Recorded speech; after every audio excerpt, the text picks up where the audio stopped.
شێرپەنجەی مەمک ئاڵنگارێکی گەورەی تەندروستیە و لە عێراقدا یەکێکە لە نیگەرانیە سەرەکیەکانی خانمان. ڕوبەڕووبوونەوەی ئەم نەخۆشیە تەنها ئەرکێکی پزیشکی نییە، بەڵکو ئەرکێکی نیشتیمانیە و پێویستی بە سیستەمێکی تەندروستی بەهێزە کە هەموو قۆناغەکانی چاودێری پزیشکی لەخۆ بگرێت کە لە هۆشیاری و پشکنینی پێشوەختەوە دەست پێ دەکات تا دەگاتە چارەسەری کاریگەری و پشتیوانی توشبوون. لەبەر گرنگی ئەم پرسە تاوەری تەندروستی سمارت یەکەمین لووتکەی عێراقی شێرپەنجەی مەمک ساز دەکات. ئەم بۆنەیە دەرفەتێکە بۆ کۆکردنەوەی گەورە پسپۆران لە بوارە جیاوازەکانی پزیشکیدا کە پێشەنگن لە چاودێریکردن و چارەسەرکردنی شێرپەنجەی مەمک لە ئاستی نێوخۆیی هەرێمی کوردستان و وڵاتی عێراق و وڵاتانی دەرەوە وەکو سوید، بەریتانیا، قەتەر و ئیمارات.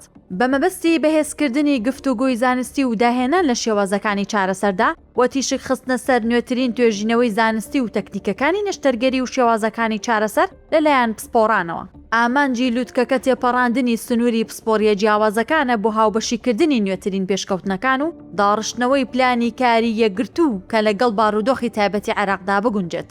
لووتکەکە لە ڕۆژانی 4 و 5 ئەیلولی 2025 لە تاوەری تەندروستی سمارت بەڕێوە دەچێت کە پانێڵی زانستی و پەخشی ڕاستەوخۆی نەشتەرگەری فێرکاری و وەرکشۆپی تایبەتمەند لەخۆ دەگرێت بۆ پێدانی ئەزموونی کردداری و توێری بە بەشدار بوون. ئێمە بانگهێشتی و کەسانە دەکەین کە گرنگی بە بواری تەندروستی دەدەن، بە تایبەت ئەوانەی کە بوونیان گرنگ و پێویستە لە زنجیرەی دابینکردنی چاودێری و چارەسەری هەمەلایانەی تەندروستی مەمکدا تاکو لە داهاتوودا ببنە هۆکارێک لە بەرەو پێشچوونی شێوازەکانی دەستنیشانکردن و باشترکردنی ڕێگاکانی چارەسەری شێرپەنجەی مەمک لە کوردستان و عێراقدا.